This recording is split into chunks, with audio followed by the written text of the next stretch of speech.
that the sun shines down its power to all the world and makes the wind blow strong as it will.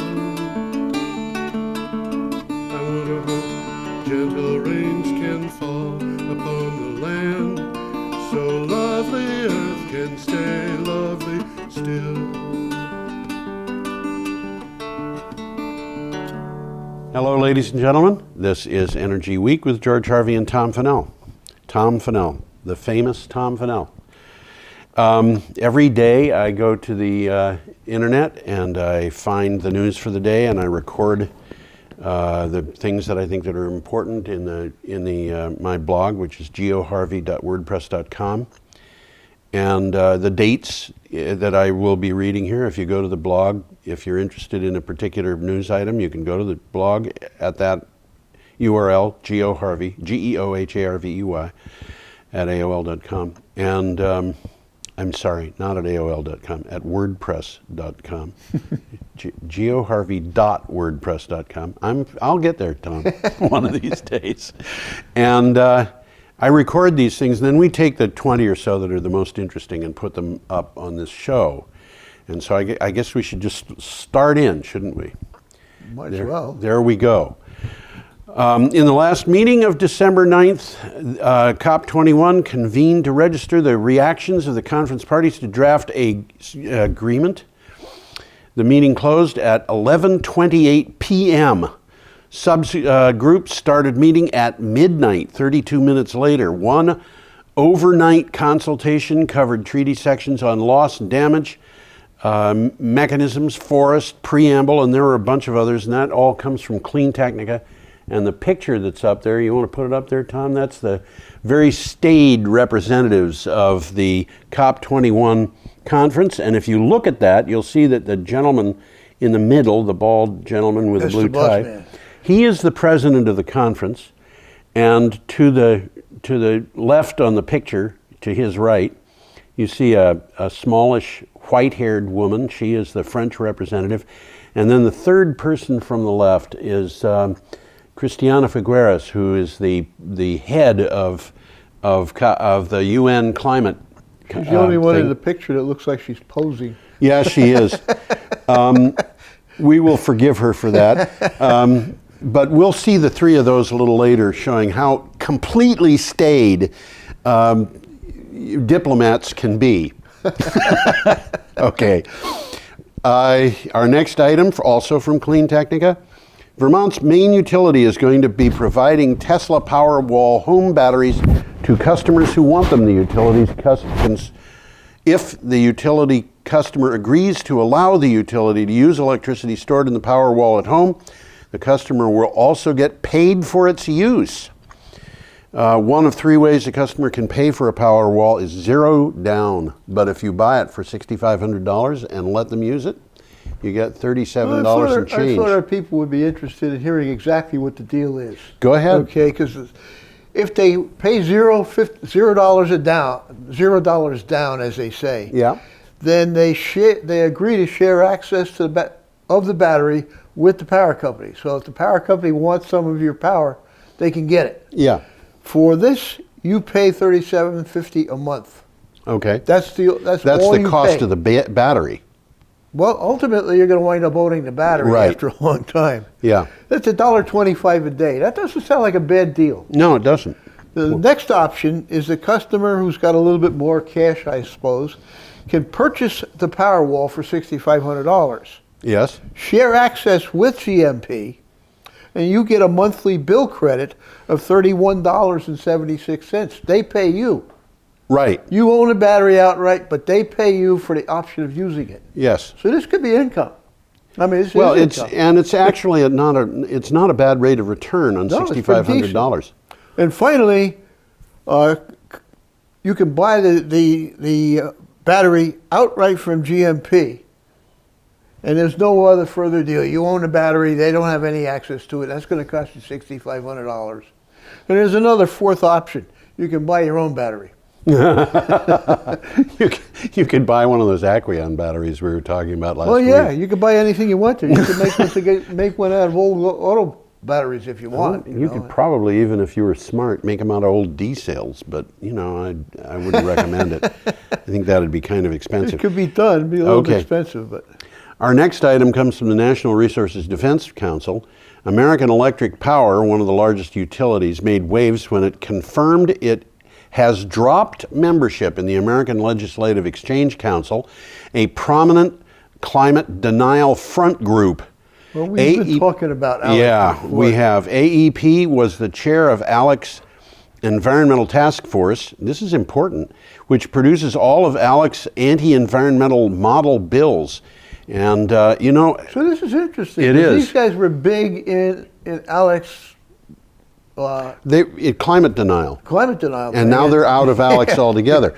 And one of the things that I find interesting about this, you know, is the fact that this group is referred to as a front group. You know, when I was a little kid, people were always saying it's a commie front. Well, you know, if you look at these... This is a front group. If you look at these organizations, you find that, and I'm talking about the American Legislative Exchange Council and the State Policy Network and the Heritage Foundation and Freedom Partners and so forth, that are all grouped together, and they have organizations throughout the United States. It starts to look to me like the Soviet cell system that was developed in the 1920s in Russia. Yeah. And I'll bet it's a copy from that. I wouldn't be surprised if they didn't pattern after that. I wouldn't be surprised. And when you look at what they're trying to do, I think it's copied after the Soviets. The difference is that instead of the government owning the means of production and being controlled by a tiny group of people, we have a tiny group of people who control the means of production owning the government. Well, look at it this way. Which would you rather have telling you what to do, the government or a bunch of corporations? You know, I'd rather have a guy with a Tesla Powerwall and a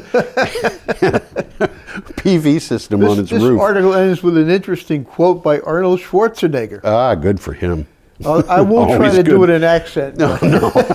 I don't want to be like the last horse and buggy salesman who was holding out as cars took over the roads. I don't want to be the last investor in Blockbuster as Netflix emerged. Yes. That's exactly what is going to happen to fossil fuels. Yeah, that is. Interesting takeaway. It is. Okay, that was all on December 10th, Thursday, December 10th, and now we're up to Friday, and I don't have a mouse that works on this machine right now because of all the confusion that we had going into this, but I'm getting there.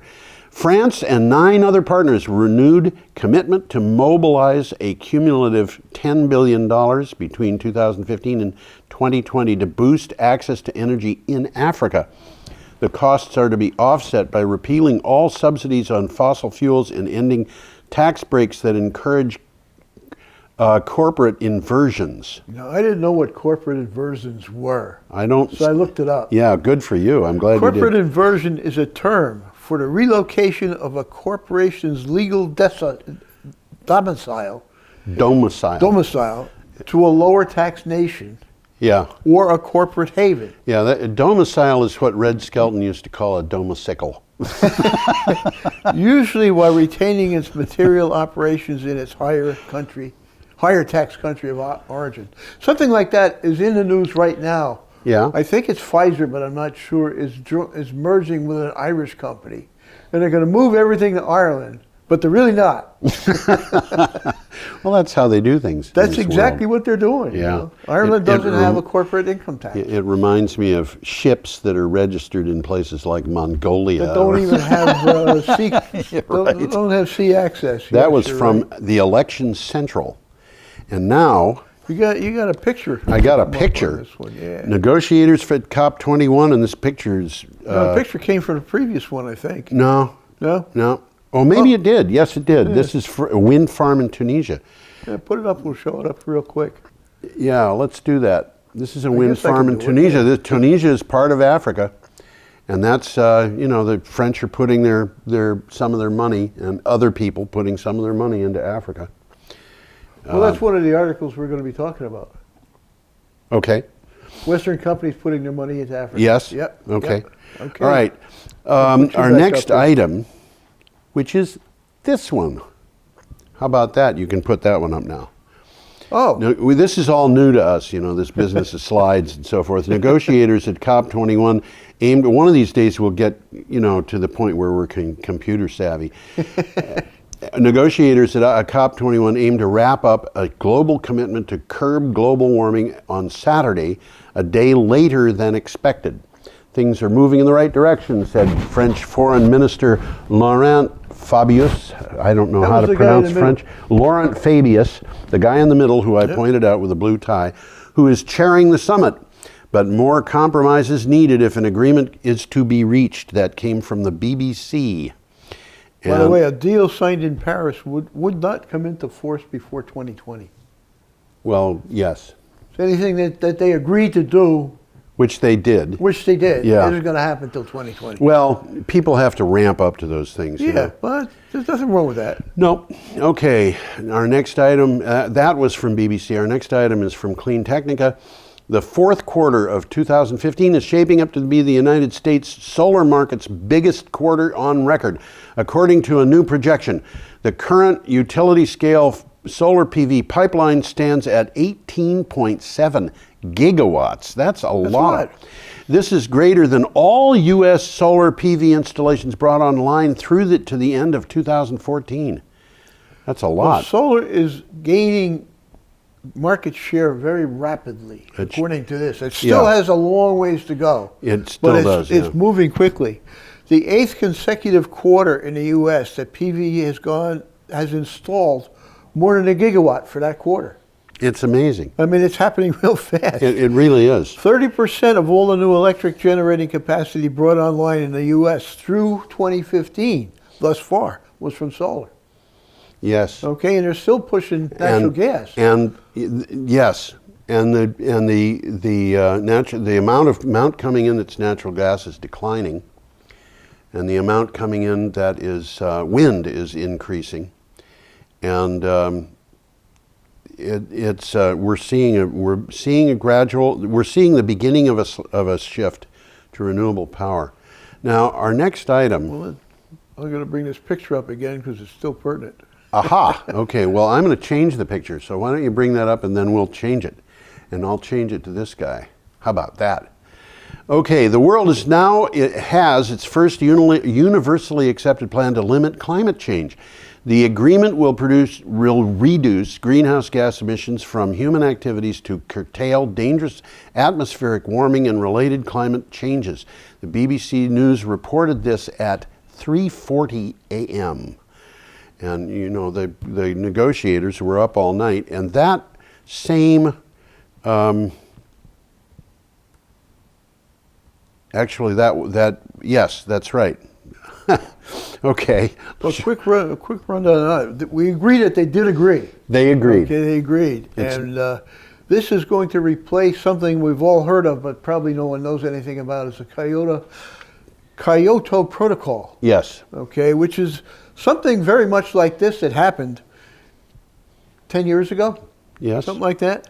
It's an international treaty that commits state parties to reduce greenhouse gas emissions, and this is important, based on the premise that A, global warming exists, and B, man-made CO2 emissions have caused it. Yeah, what they agreed to there is not a treaty, though. This is something John Kerry was very careful about, was making sure that it wasn't worded as a treaty. So the Senate wouldn't So the Senate has nothing to do with it. And basically, I don't know how it works, but the UN negotiators have voted this to be legally binding. I don't know how it can be legally binding without being a treaty, and maybe, you know, there's going to be some pushback on that one, but we'll wait to see how it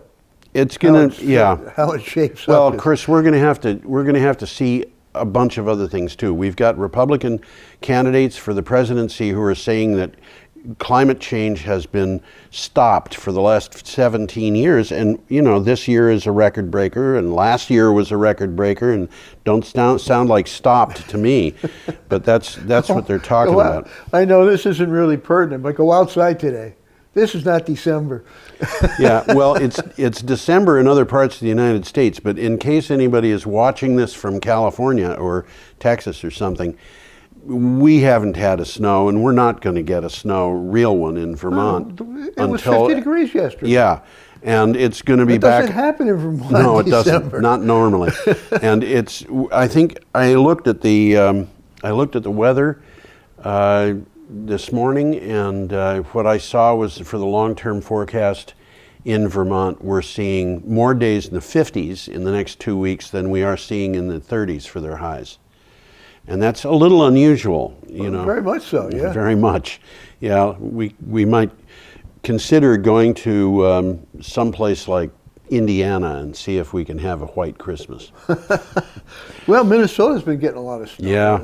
The upper Midwest has been getting Yeah. trounced, really. Yep.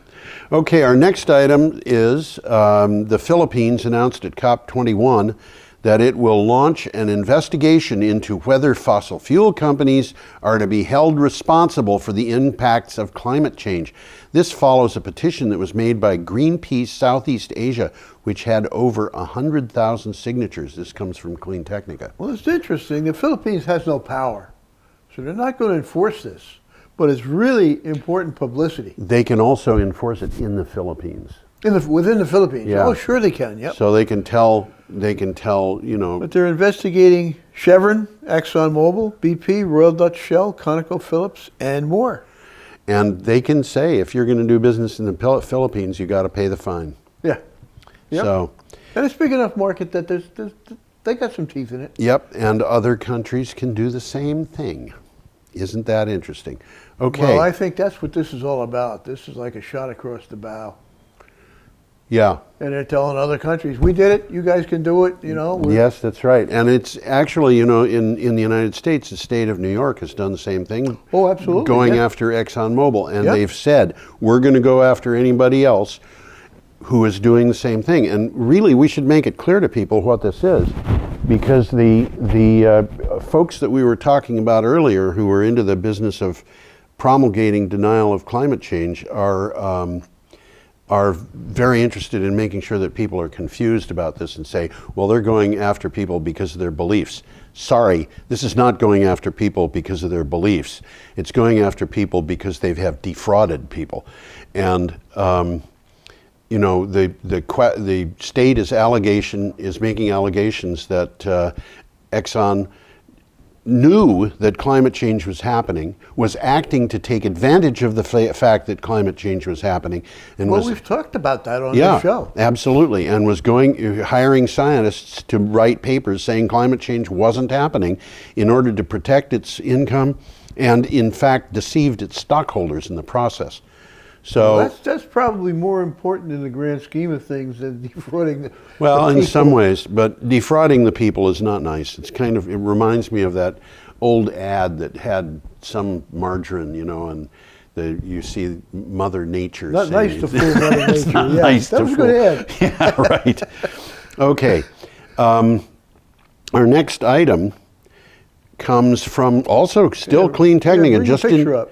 Huh? Oh, I can bring the picture. You can bring the picture up. It's a new Duh. picture. Duh.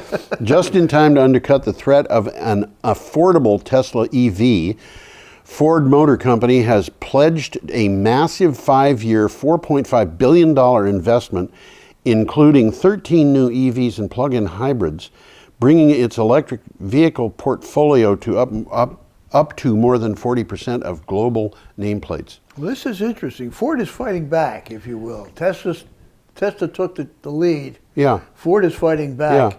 Yeah. And reading between the lines, I think Ford is going to try to attack a more approachable market, Yes. the lower cost cars. Yes. Because Tesla's Right. going to be, those Tesla cars are beautiful. They're beautiful, but Tesla, But they're very expensive. But Tesla is coming out with more affordable cars. But I think Ford's going to be more affordable. Okay. You know? Well, there are more affordable cars, you know, and it's a matter of Chevy fact. Volt's kind of cheap right now. Huh? The Chevy Volt, I think, is cheap. Chevy Volt. Chevy Volt? I thought the Volt was Well, yes, the Volt is Chevy. Yeah, the Volt is actually not a bad car from what I understand. I've known people who drove them and they liked them very much. and it's affordable. And it's affordable, that's right. And the Chevy Volt is a hybrid where it runs on electric. It actually runs on electric all the time, But when the battery gets low, you've got an onboard generator You can that comes on. recharge your battery, Yeah. basically. Yeah, so it runs like, Well, in the interim, before we have electric charging stations all over the place, which eventually I think is going to happen, this I think is the way to go. yeah, we've Unless got, you're just using it for commute, something like that. yeah, My nephew bought his kid an all-electric car. It's got 100 miles.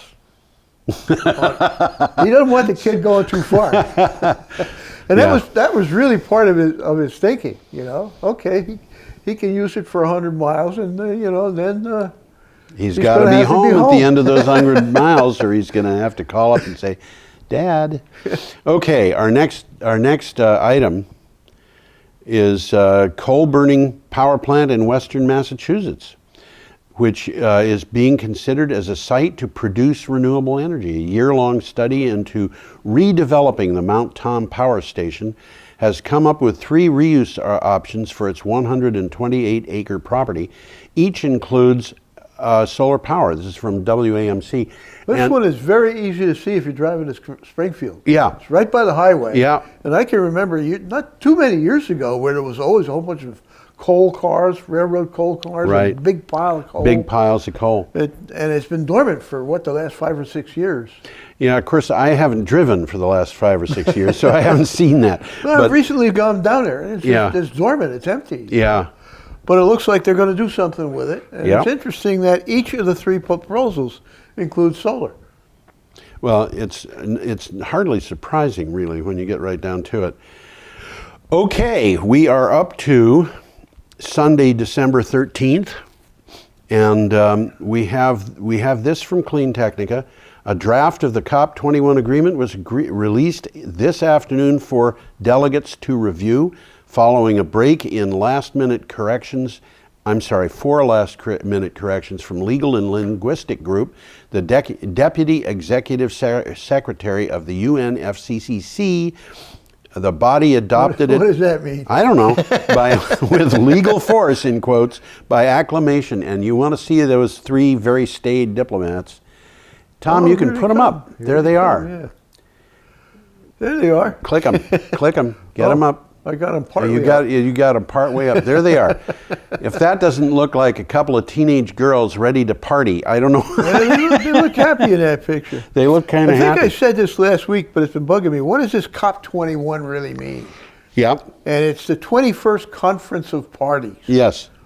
having to do with this kind of Well, stuff. here you go. This is a conference, and they're going to end it with a party. Of course, it's already ended. There we go. But that's what they were doing, having fun. And I should say, the word that has come out about this conference at the end, basically these people are that happy for a reason. And the reason has to do with the fact that the whole thing went far, far better than they expected. They came up with a better result. huh? Yeah. Absolutely. They Good. came up, and there's going to be cheaters, and there's going to, the Indians, I shouldn't say the Indians. One of the higher people, in the Indian government has said, oh, we're going to double our output of coal. In light of COP21, that sounds kind of astonishing, really. We're going to agree to reduce our greenhouse gas emissions, but we're going to double our use of coal. The air in India is killing Well, we talked about many that. hundreds Lot of people every lot day. of I would be unsurprised if it was up to 3,000 people a day. Certainly, they have worse air than China, and China says that its air is killing 4,400 people a day. And this is a dreadful situation. And they're saying, well, we're going to make it worse because you guys have been making pollution for years and years and years, and now it's our turn. Well, I think that's what they're saying, but I think there's a little bit of blackmail involved. I think there may be. Yeah, they're saying, we're going to continue to pollute unless you guys give us something. Yeah, and they were saying that Yeah, literally saying during that, the exactly. conference. And another thing that to bear in mind here is that the Indian government is not unified on this. I was talking about one person saying that. And I'm sure there's more than one Well, important person. But India is a very diverse country. We tend to think of it as all Indians, you know. yeah, it's all Hindus. Yeah, and it's not. I mean, It isn't. The north is very different from the south. The east is very different from the west. The mountains are very different from the plains. Yeah. There are places in India that are cool. You go there to cool off. Oh, sure. The You know, mountains, yeah. in the definitely. mountains. Oh, yeah. Yeah, and you, if you read the book Kim, you find that's what they do. They go to the mountains to cool off. Okay. You I know. never read that book, but Yeah. Oh, it's a I bet it fascinating, is, wonderful yeah. book. Kipling. Kipling, yes. Yep. Appropriate for a Brattlebirger to Do you read. like Kipling? I don't know. I never kippled. There you go. We didn't rehearse that one. No, but it's old enough that we didn't have to. Okay. We're back to 9news.com.au. In a major shift in government policy, Australia's Prime Minister lifted a ban on investing public funds in wind power. The sales of the Clean Energy Finance Corporation are back in motion. Am I reading too far ahead? No, I'm not. No, I missed one. Oh, okay. Yep. Are back in motion as a new mandate reversed Tony Abbott's restrictive policies. So the new prime minister is feeling his oats. Well, the new prime minister is a guy who was never a climate denier, and he was always saying that we had to do something about the climate. He's from the same party as Tony Abbott. Tony Abbott was kicked out by his own party, and he was. Well, Tony was quite in bed with the fossil fuel industry, Yes, particularly the coal industry. yes, and there are other elements of this party that still are. This is the Liberal Party in Australia. Which isn't liberal. Well, it's liberal by their standards. It's not liberal by our standards. Certainly, our Liberal Party would be their left-wing radicals, and our Conservative Party would be their Liberal Party. I think, you know. Yeah. They're big on what they call a free market, which I call a slave market, and Free for whom? You know, it's free for the slave owners. Yeah. So anyway, we are at the point where we can start talking about the Marshall Islands. And the Marshall Islands, the people at the Marshall Islands were very important at the climate talk because they were making a point. And you know, here's a picture. There isn't going to be any Marshall Islands. Yeah, in a few and more years. you know, every time I hear about the Marshall Islands, I've always been interested in military history.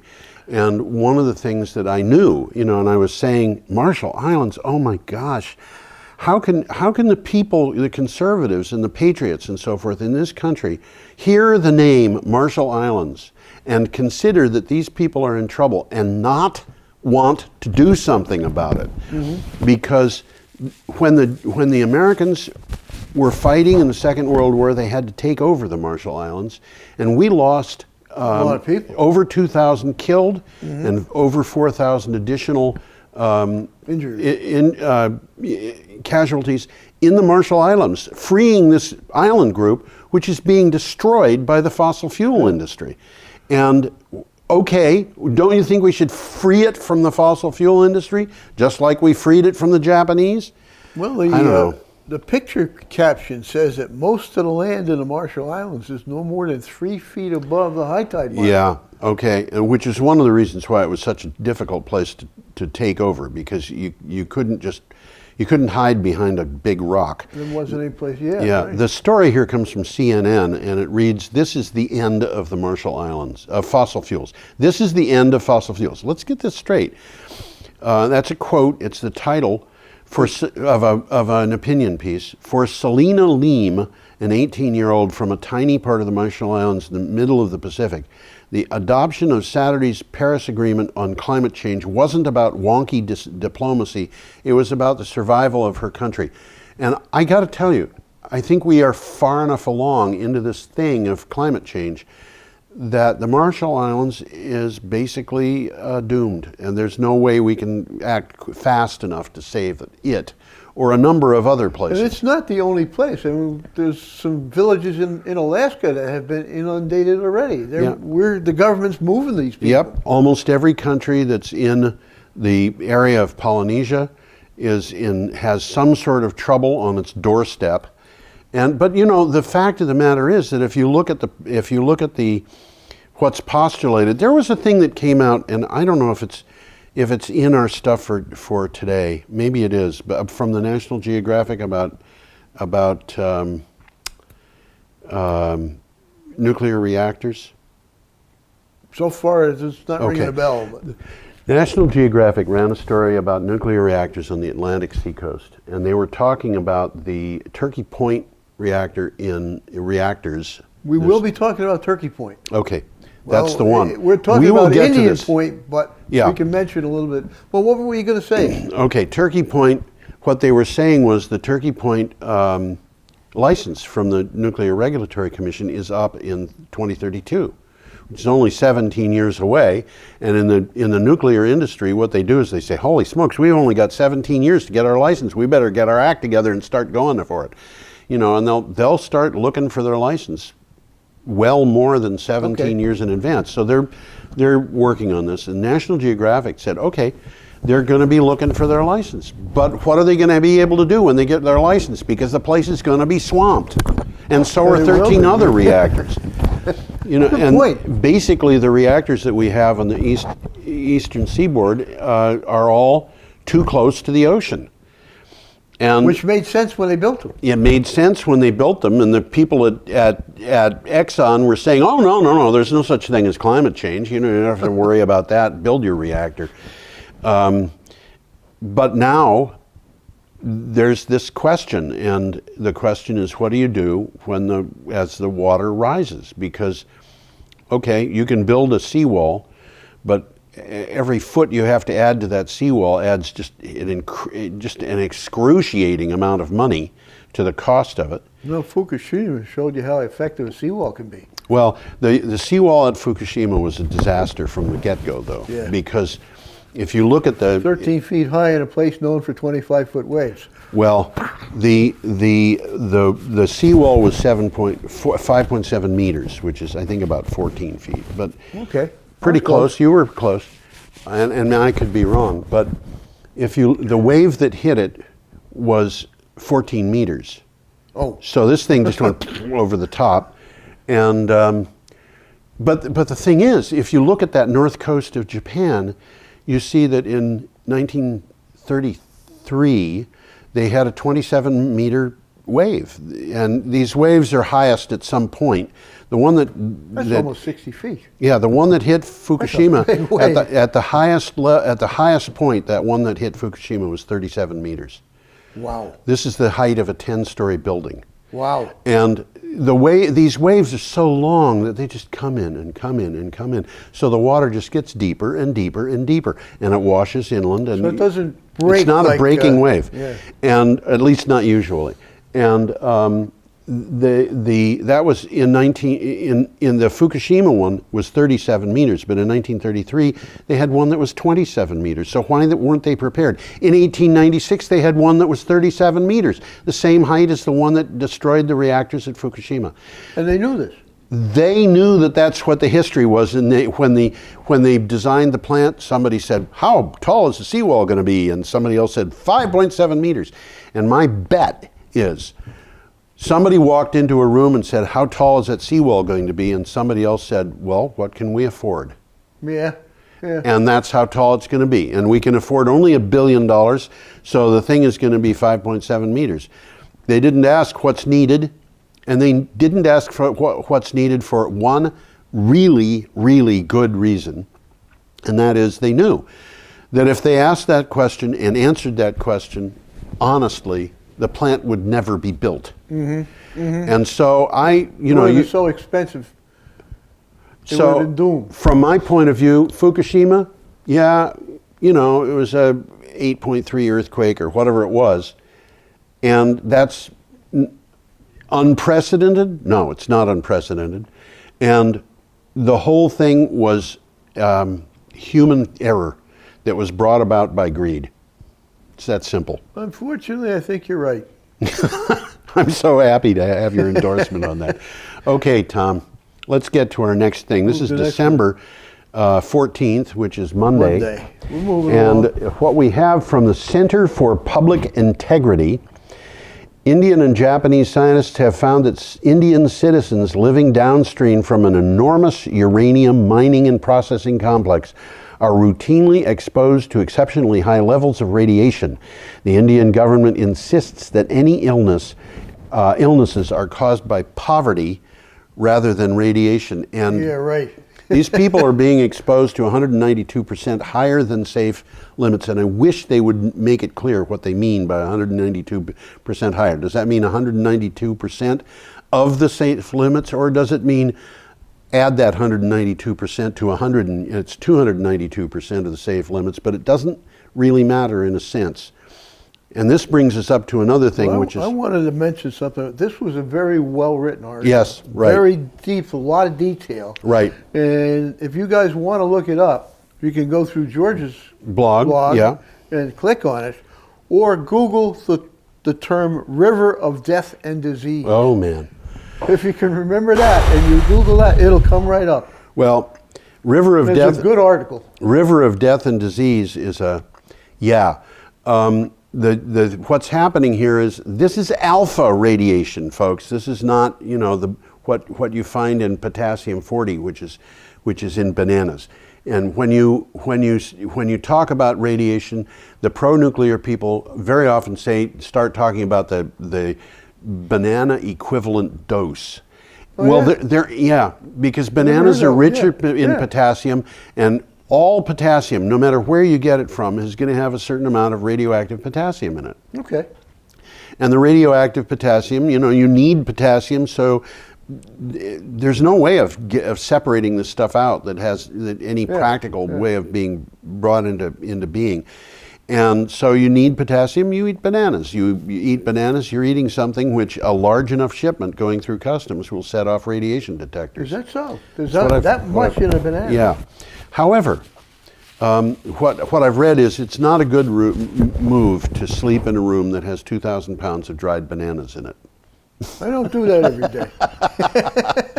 But here we're talking about alpha radiation, and alpha radiation is a different thing altogether than what you get from bananas, which is really kind of closer to what you get from sunshine. You know, What you're getting from bananas is particles. it's particles. Alpha is electromagnetic. No, alpha is particles. Is it particles? Yeah, it's particles. The alpha, Gamma is electromagnetic. and it's beta that comes from bananas. But the alpha particle is the nucleus of a helium atom. This is a very big thing, and it comes flying out. And if it hits your skin, it'll get destroyed in the outermost layers of your skin, which means it'll have an effect on a cell that's already dead. So what? Mm-hmm. You put that in your tummy, you got a problem. Okay, it's different. It's different because if that comes out, if it gets into your bloodstream and it comes out someplace inside you, it is a very destructive, and that's the reason why plutonium, for example, is so poisonous. And I've been told that by people who are nuclear people. Mm-hmm. And this stuff, what it is trailings from, or something from, a uranium mining process, and these people are getting very poisonous material, which in some cases they are ingesting because they're using this for cooking and drinking and stuff like that. It doesn't matter so much if they're using it for washing their clothes. But they can't drink it. They should not be drinking it, and there's no way of getting that out of the water that is available to them. It says it here, radioactive alpha particles that cannot be absorbed through the skin or clothes, but if ingested, cause 1,000 times more damage than other types of radiation. Yeah. So this is pretty bad stuff. This is bad stuff. And it is. Again, this is a good article to read, and it came about because there was a myth that the river was poisoned, or the river was somehow bad. Yeah. And the scientist decided he's going to check it out. Yeah. And he found out the river technical was reason bad. why it really was bad. Yeah. Okay. I am up to, we're still on December 14th. Avalon, a leading multi-brand independent service provider for wind turbines, announced that, and this is astonishing to me, that the This is a good article, too. company kept the U.S. wind farms it has under contract at historical levels of availability. The most challenging site is running at above 98.4% availability. That's inconceivable to me. And other wind farms between 99.4 and 99.8%. That means it's running all the time. It's running all the time for practical purposes. Yeah, the wind always blows, gang.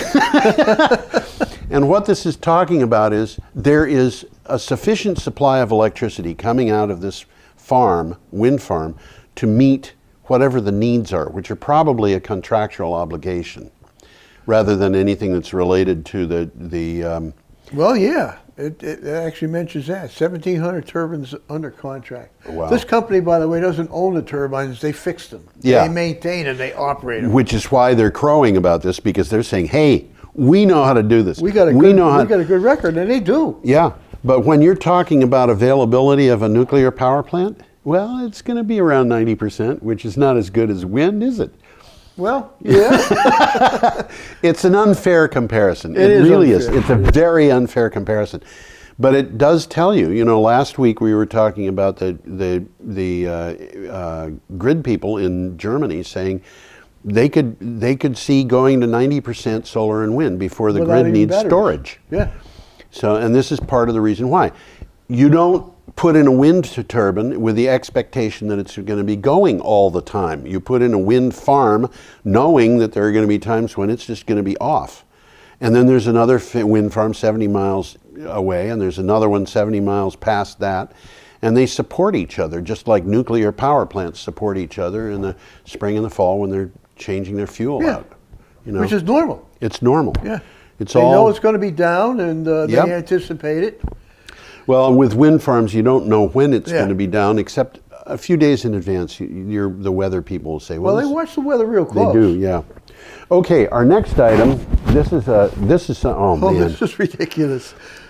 I don't. a town I'm council. having a hard time believing this. Yeah, a town council in North Carolina, and just for the so people know, it's Woodland, North Carolina, rejected plans to rezone land for a solar farm after residents voiced fears that it would cause cancer, stop plants from growing, and suck up all the energy from the sun. The council later voted to put a moratorium on future solar farms in the area, and this is according to a local newspaper, but it was reported in the Washington Post.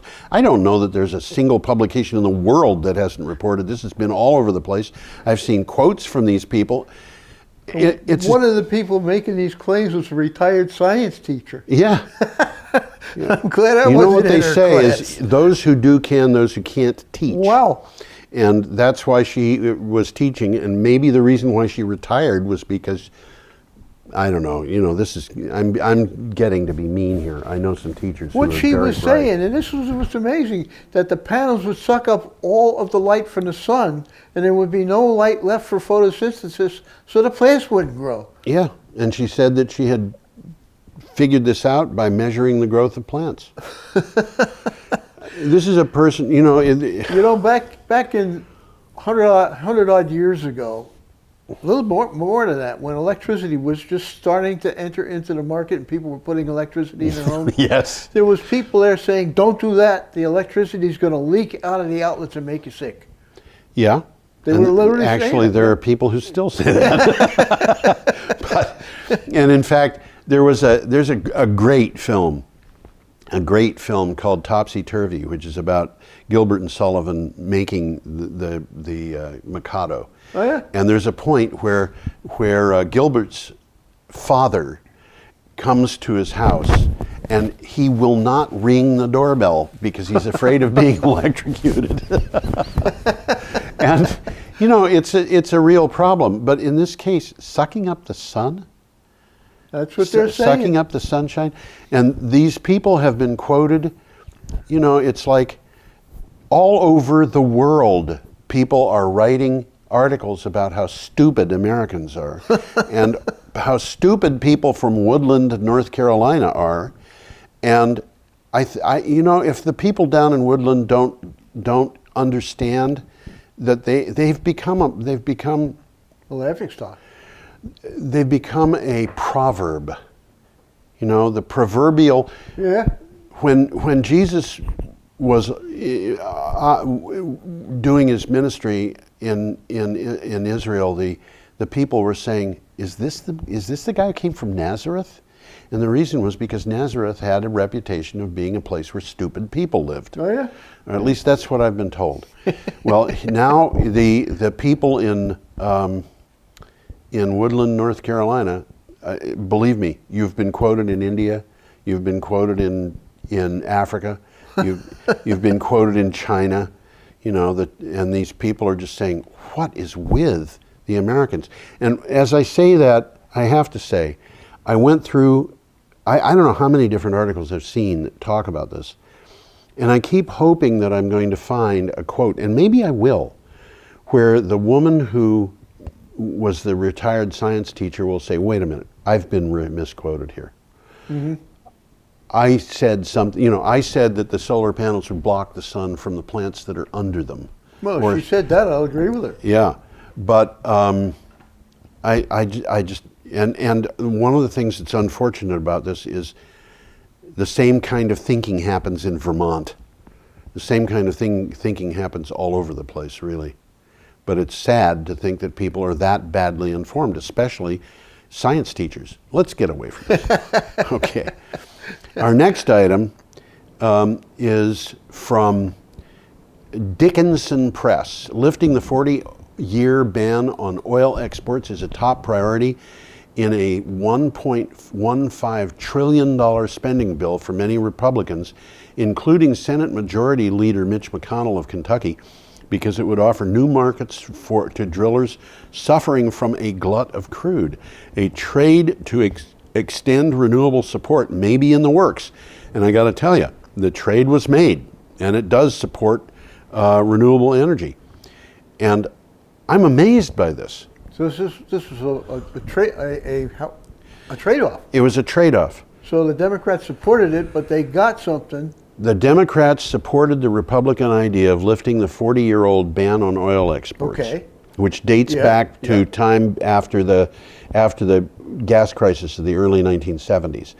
And in exchange for that, they got an extension for the tax credits for wind and solar, which will decline gradually over a period of 5 years. The one that was going to expire at the end of this year. Yeah. So okay. So they've I was betting that would have been. This happened yesterday and today. Okay. And you're way ahead of me. Basically, well, you know, I read the news all the time, but basically, the thing that I can't understand about this is why it matters that the oil export ban is raised. Because the problem that Americans have with oil is not that they don't have a market for it. The problem is they can't get a price for it because the world market is completely in a glut. Yeah. So where are they going to sell it to when they are allowed to export it? Well, that's a good point too. I don't know. They've been wanting to export this oil. Yeah, they have. Which would tend to raise the price in the country. If it leaves the country, yes, but is it going to? Somebody's got to buy it. Somebody's got to buy it. And meantime, Saudi Arabia is pumping oil as fast as they can. Well, they're playing games big time. They are indeed. I'm not quite sure what they're doing, but it's not good. No, people don't count on the price of oil staying low. And we have a picture. Did you put that picture up? I had it up already. Of the tanker? I'll put it up again. Yeah. Okay.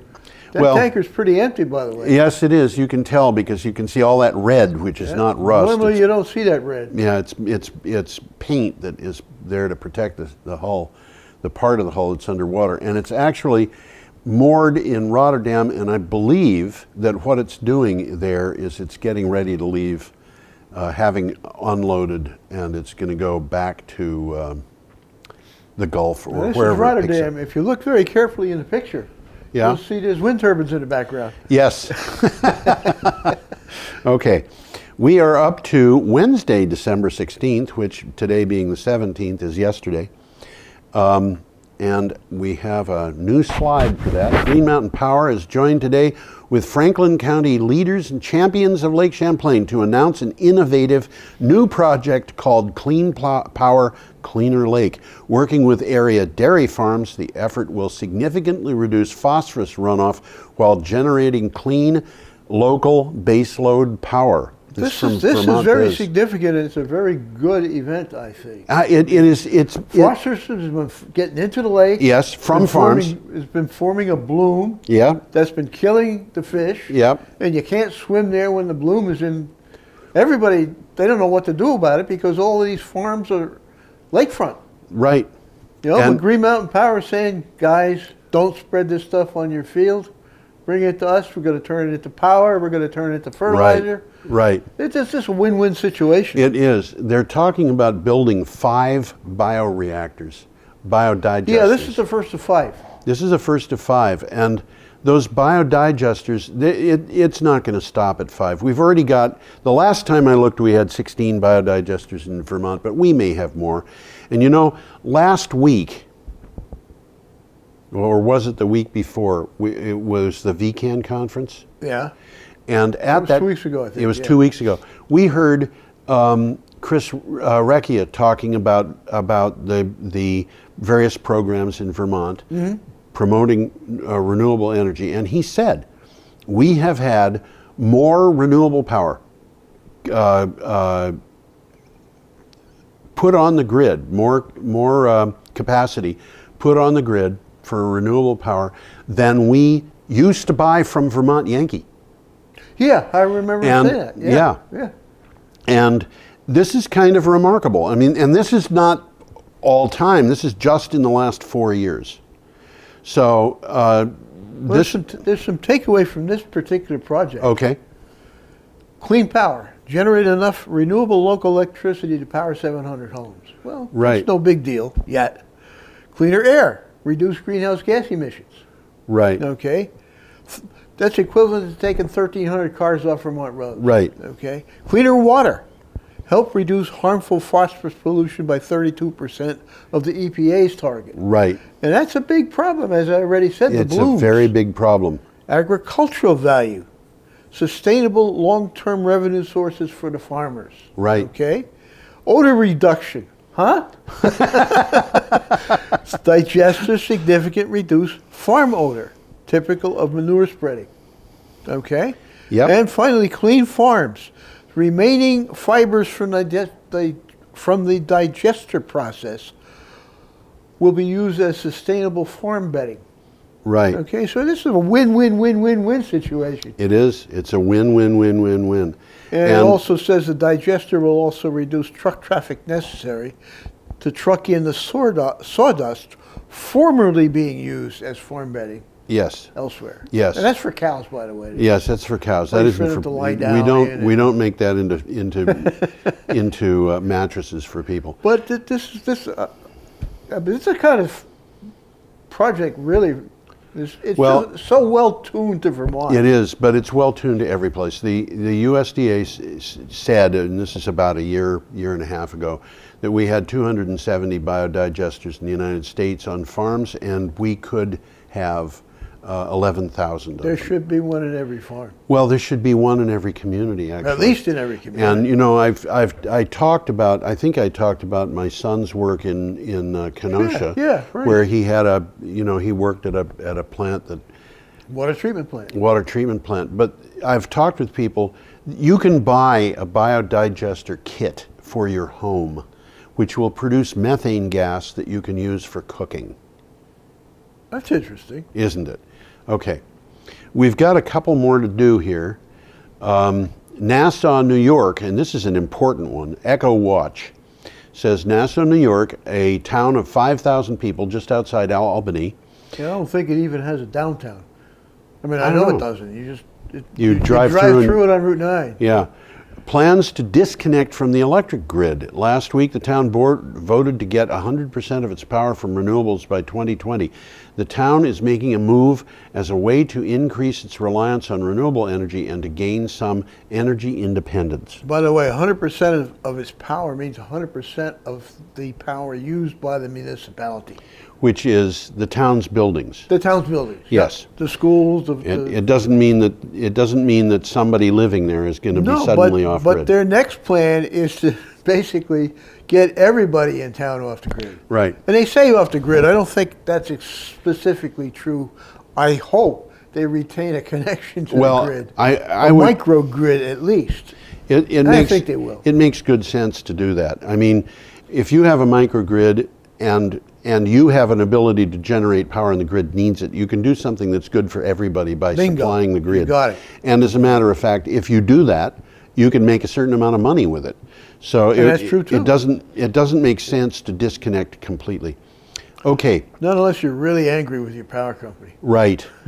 Okay, our next item has to do with a here we presidential go, the candidate. Donald. Yes. Donald Trump's legal challenge to a planned offshore wind farm has been rejected by the UK's Supreme Court.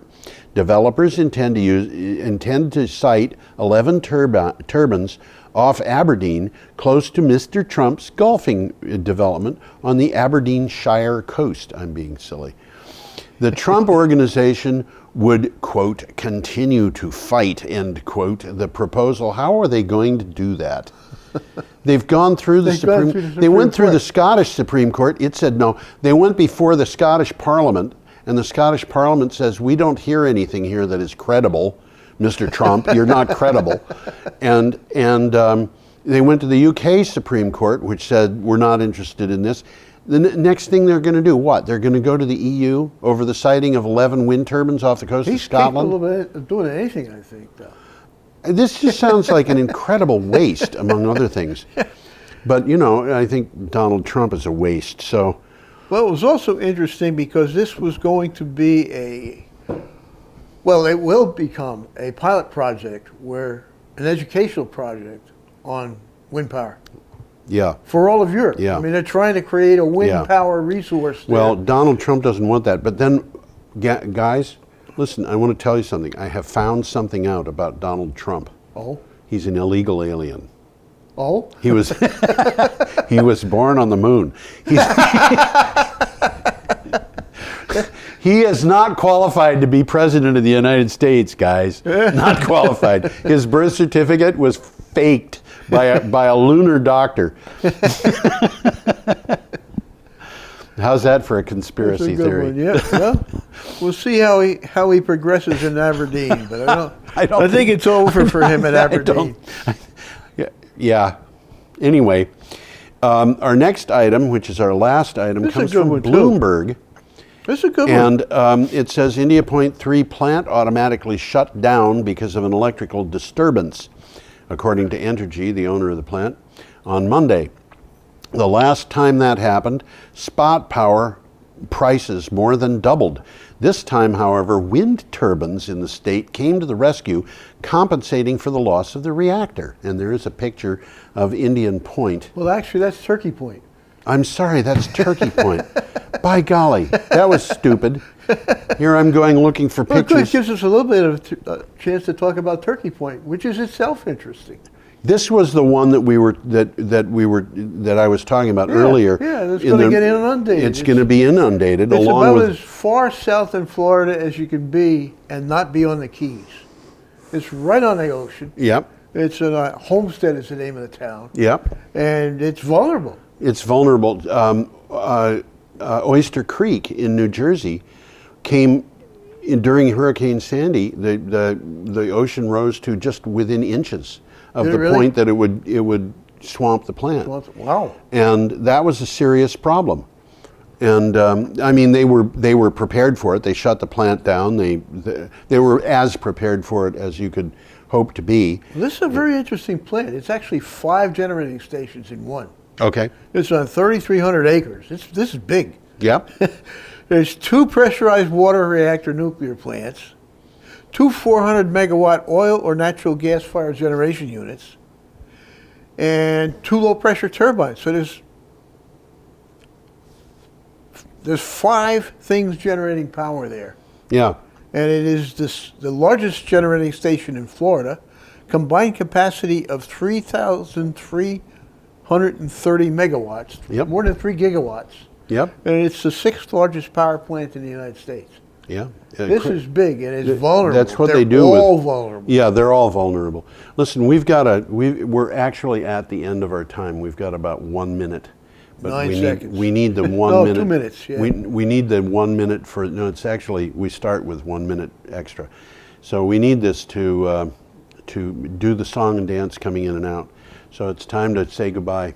And I hope you all join us next week. I am George Harvey, and this is Tom Fennell. In the flesh. Have a nice week. I wonder how gentle rains can fall upon the land, so lovely earth can stay lovely still.